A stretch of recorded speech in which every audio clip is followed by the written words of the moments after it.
Masa demokrasi parlementer adalah masa ketika pemerintah Indonesia menggunakan UUD 1950 atau Undang-Undang Dasar Sementara sebagai undang-undang negara. Masa ini disebut pula masa demokrasi liberal karena sistem politik dan ekonomi yang berlaku menggunakan prinsip-prinsip liberal. Masa ini berlangsung mulai 17 Agustus 1950 sampai 6 Juli 1959. Yang pertama ada perkembangan politik. Yang A yaitu sistem pemerintahan. Sistem pemerintahan diartikan sebagai bentuk yang memiliki hubungan fungsional saling menguntungkan, yang bersifat saling membantu dan melengkapi semua lembaga negara dalam menjalankan tugas. Apabila kabinet dipandang tidak mampu menjalankan tugas, maka parlemen segera membubarkannya. Sistem kabinet yang digunakan pada masa demokrasi parlementer adalah Zakon Kabinet. Zakon Kabinet adalah suatu kabinet yang para menterinya dipilih atau berasal dari tokoh-tokoh yang ahli di bidangnya, tanpa mempertimbangkan latar belakang partainya. Beberapa kabinet yang pernah memerintah dalam kurun waktu tahun 1950 sampai dengan 1959 tersebut adalah Kabinet Natsir periode September 1950 sampai dengan Maret 1951. Kabinet Sukiman periode April 1951 sampai dengan Februari 1952. Kabinet Ilopo periode April 1952 sampai dengan Juni 1953. Kabinet Ali Satruamijoyo 1 periode Juli 1953 sampai dengan Juli 1955. Kabinet Burhanuddin Harahap periode Agustus 1955 sampai dengan Maret 1956. Kabinet Ali Sastroamidjojo 2 periode Maret 1956 sampai dengan Maret 1957. Kabinet Juanda periode Maret 1957 sampai dengan Juli 1959. Sistem kepartaian yang dianut pada masa ini adalah sistem multipartai, yaitu suatu sistem kepartaian yang memiliki banyak partai politik. Partai-partai tersebut antara lain sebagai berikut. Majelis Syuro Muslimin Indonesia atau disebut dengan Masyumi, pimpinan Dr. Sukirman Wirosanjoyo berdiri pada tanggal 7 November 1945. Partai Nasional Indonesia atau disebut dengan PNI, pimpinan Sidik Joyo Soekarto berdiri pada tanggal 29 Januari 1945. Partai Sosialis Indonesia atau disebut dengan PSI, pimpinan Amir Syarifuddin berdiri pada tanggal 20 November 1945. Partai Komunis Indonesia atau disebut dengan PKI, pimpinan Moh Yusuf berdiri pada tanggal 7 November 1945. Partai Buruh Indonesia atau disebut dengan PBI, pimpinan Yono berdiri pada tanggal 8 November 1945. Partai Rakyat Jelata atau disebut dengan PRJ, pimpinan Sultan Dewanis berdiri pada tanggal 8 November 1945. Partai Kristen Indonesia atau disebut dengan Parkindo, pimpinan Prabowo Winoto berdiri pada tanggal 10 November 1945. Partai Rakyat Sosialis atau disebut dengan PRS, pimpinan Sultan Syahrir berdiri pada tanggal 20 November 1945. Persatuan Marhaen Indonesia atau disebut dengan Permai, pimpinan JB Asa berdiri pada tanggal 17 Desember 1945. Partai Katolik Republik Indonesia atau disebut dengan PKRI, pimpinan IJ Kasimo berdiri pada tanggal 8 Desember 1945. Banyak partai politik yang ikut serta dalam pemerintahan menyebabkan munculnya persaingan antar partai-partai yang ada, saling bersaing, saling mencari kesalahan, dan saling menjatuhkan. Partai-partai politik yang tidak memegang jabatan dalam kabinet dan tidak memegang peranan penting dalam parlemen sering melakukan oposisi yang kurang sehat dan berusaha menjatuhkan partai politik yang memerintah. Hal inilah yang menyebabkan sering terjadi pergantian kabinet. Kabinet tidak berumur panjang sehingga program-programnya tidak bisa berjalan sebagai mestinya dan menyebabkan stabilitas politik, sosial, ekonomi, serta keamanan terganggu.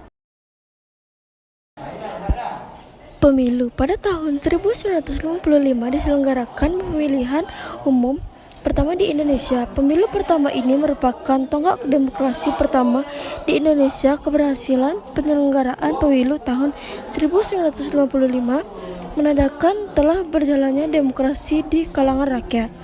Banyak kalangan yang menilai bahwa pemilu 1955 merupakan pemilu paling demokratis yang dilaksanakan di Indonesia. Pada pemilu pertama ini, ada 39 juta rakyat yang memberikan suara. Pemilu umum 1955 dilaksanakan dalam 2 tahap. Tahap pertama dilaksanakan pada tanggal 29 September 1955 dan tahap kedua pada 15 Desember 1955. Pemilu tahap pertama untuk memilih anggota DPR yang berjumlah 250 orang. Perolehan suara terbanyak dimenangkan oleh 4 partai politik yaitu PNI, Masyumi, NU, dan PKI. Pemilu tahap kedua untuk memilih anggota Dewan Konstituen yang akan bertugas untuk membuat undang-undang dasar yang tetap untuk menggantikan UUD. Sementara 1959 anggota DPR hasil pemilu 1955 dilantik pada 20 Maret 1956, sedang pelantikan anggota konstituen dilaksanakan pada 10 November 1956. Berikut ini beberapa gerakan pemberontakan yang terjadi pada masa demokrasi parlementer. 1. Pemberontakan Angkatan Perang Ratu Adil atau disebut APRA. Gerakan APRA dipimpin oleh Kabinet Raymond Westerling. Tujuan gerakan APRA adalah untuk mempertahankan bentuk negara federal di Indonesia dan memiliki tentara tersendiri. Pada negara bagian RI, pada tanggal 23 Januari 1950, pasukan APRA menyerang kota Bandung serta melakukan pembantaian dan pembunuhan terhadap anggota TNI. APRA tidak mau bergabung dengan Indonesia dan memilih tetap mempertahankan status quo karena jika bergabung dengan Indonesia mereka akan kehilangan hak istimewa. Pemberontakan APRA berhasil ditumpas melalui operasi militer yang dilakukan oleh pasukan Siliwangi.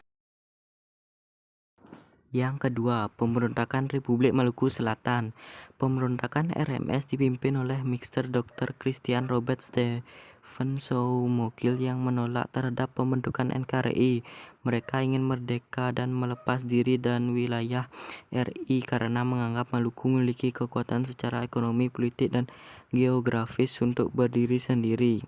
Yang menjadi penyebab utama munculnya gerakan RMS adalah masalah pemerataan jatah pembangunan daerah yang dirasakan sangat kecil, tidak sebanding dengan daerah di Jawa. Pemberontakan ini dapat diatasi melalui ekspedisi militer yang dipimpin oleh Kolonel A.E. Kawilarang (Panglima Tentara dan Teritorium Indonesia Timur). Yang ketiga, pemberontakan Andi Aziz. Pemberontakan Andi Aziz terjadi pada 5 April 1950 di Makassar. Kapten Andi Aziz dan pasukannya menuntut agar hanya tentara APRIS yang mengamankan Makassar, tetapi pemerintah tetap mendatangkan TNI. Pasukan Andi-Aziz menduduki beberapa tempat penting di Makassar dan menahan seorang panglima pemerintah Andi-Aziz untuk menghentikan pergerakannya. Tetapi ia terlambat dan akhirnya ditangkap di Jakarta. Pasukannya menyerah dan ditangkap oleh pasukan militer RI. Yang keempat, pemberontakan PRRI dan Permesta. Pemberontakan PRRI atau Permesta terjadi di Sulawesi yang disebabkan oleh adanya hubungan yang kurang harmonis antara pemerintah pusat dan pemerintah daerah. Hal itu dikarenakan jatah keuangan yang diberikan oleh pemerintah pusat tidak sesuai anggaran yang diusulkan. Selanjutnya dibentuk gerakan dewan, yaitu A. Dewan Banteng di Sumatera Barat dipimpin oleh Letkol Ahmad Husin. B. Dewan Gajah di Sumatera Utara dipimpin oleh Letkol Simbolon. C. Dewan Garuda di Sumatera Selatan, Letkol Barlian. D. Dewan Manguhidi di Sulawesi Utara dipimpin oleh Letkol Venje Sumual. Puncak pemberontakan ini terjadi pada 10 Februari 1958. Ketua Dewan Banteng mengeluarkan ultimatum kepada pemerintah pusat. Isinya adalah menyatakan bahwa kabinet Juanda harus mengundurkan diri dalam waktu 5x24 jam. Pemerintah pusat bertindak tegas dengan cara memberhentikan Letnan Kolonel Ahmad Husin secara tidak hormat.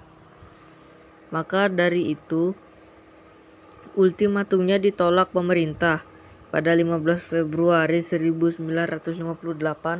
Letnan Kolonel Ahmad Husin mengumumkan berdirinya PRRI dan pengumuman Permesta pada 17 Februari 1958 di Sulawesi.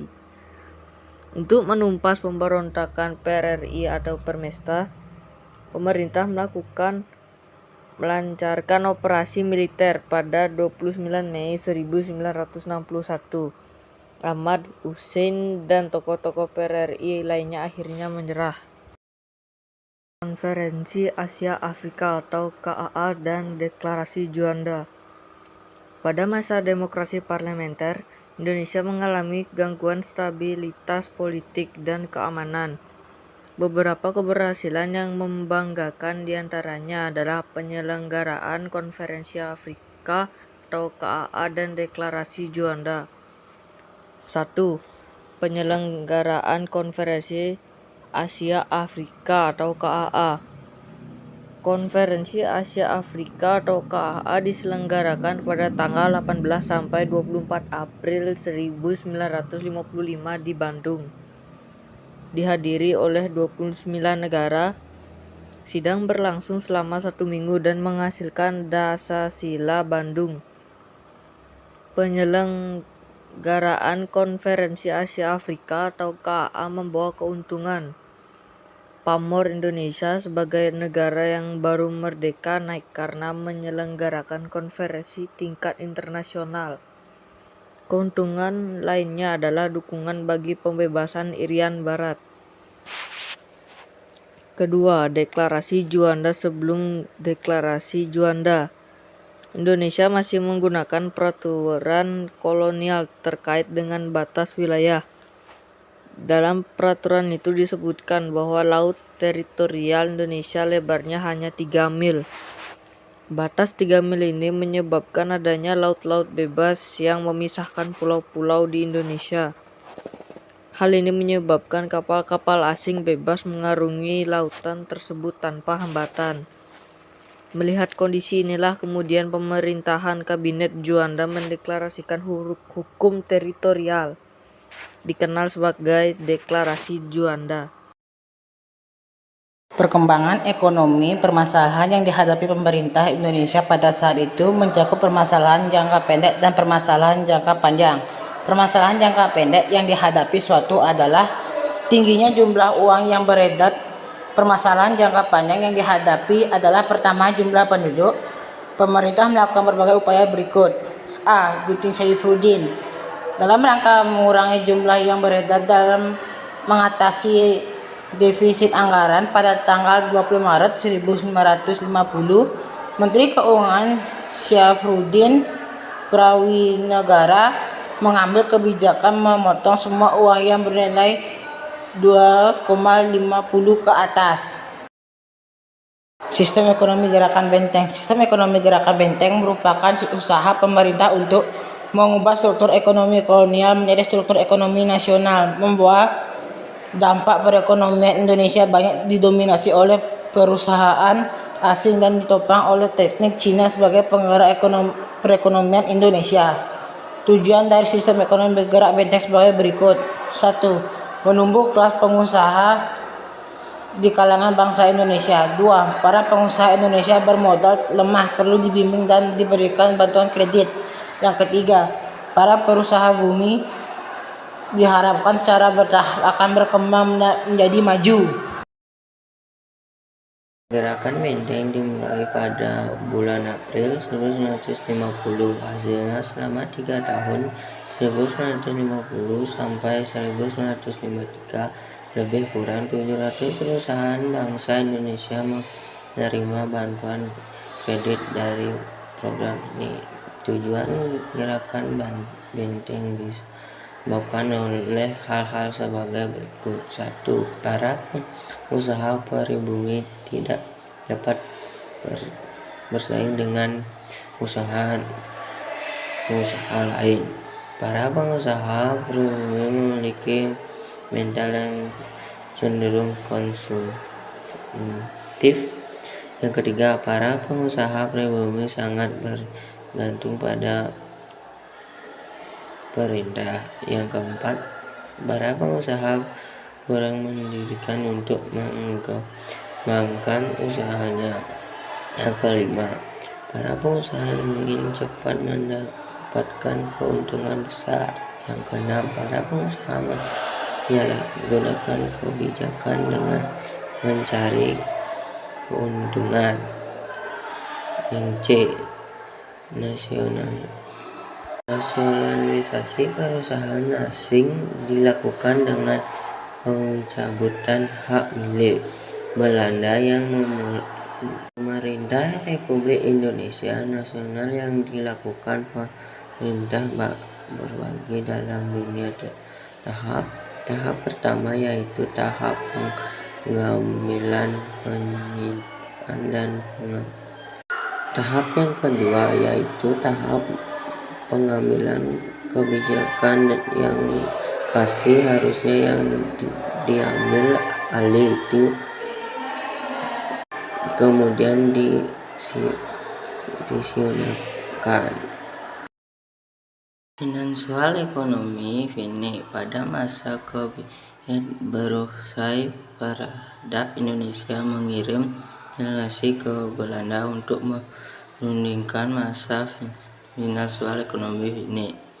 Dilakukan pada tanggal 7 Januari 1956. Persetujuan Vini yang dijadikan Indonesia terhadap Belanda sebagai berikut. Yang pertama, pembangunan Persatuan Vini hasil KMB. Yang kedua, hubungan Vini di Indonesia Belanda dilandaskan atas hubungan militer. Yang ketiga, hubungan Vini didasar atas undang-undang nasional, tidak boleh diikat oleh perjalanan lain. Unsur Indonesia ini tidak diterima oleh pemerintah Belanda, sehingga pemerintah Indonesia secara sebilik sepakat melaksanakan rencana yang membuahkan Uni Indonesia Belanda pada tanggal 13 Februari 1956 dengan tujuan melepaskan diri dari ikatan ekonomi Belanda. Banyak pengusaha Belanda yang menjual perusahaannya. Pengusaha pribadi belum mampu mengambil alih perusahaan Belanda. Rencana pembangunan 5 tahun RPLD pada masa Kabinet ALI Serotan IJO kedua. Pemerintah menyusul bangunan 5 tahun yang dilaksanakan tahun 1956 sampai 1900. Pada tahun 1956 sampai 1961, rencana tidak berjalan baik disebabkan oleh hal-hal berikut. Pertama, depresi ekonomi di Amerika Serikat dan Eropa berat pada akhir tahun 1957 dan awal 1958 mengakibatkan ekonomi dan pendapatan negara merosot. Yang kedua, perjuangan pembebasan Irian Barat dengan melakukan nasionalisasi perusahaan Belanda di Indonesia menimbulkan gejolak ekonomi. Yang ketiga, adanya ketegangan antara pusat dan daerah sehingga banyak daerah yang melakukan kebijakan ekonomi masing-masing.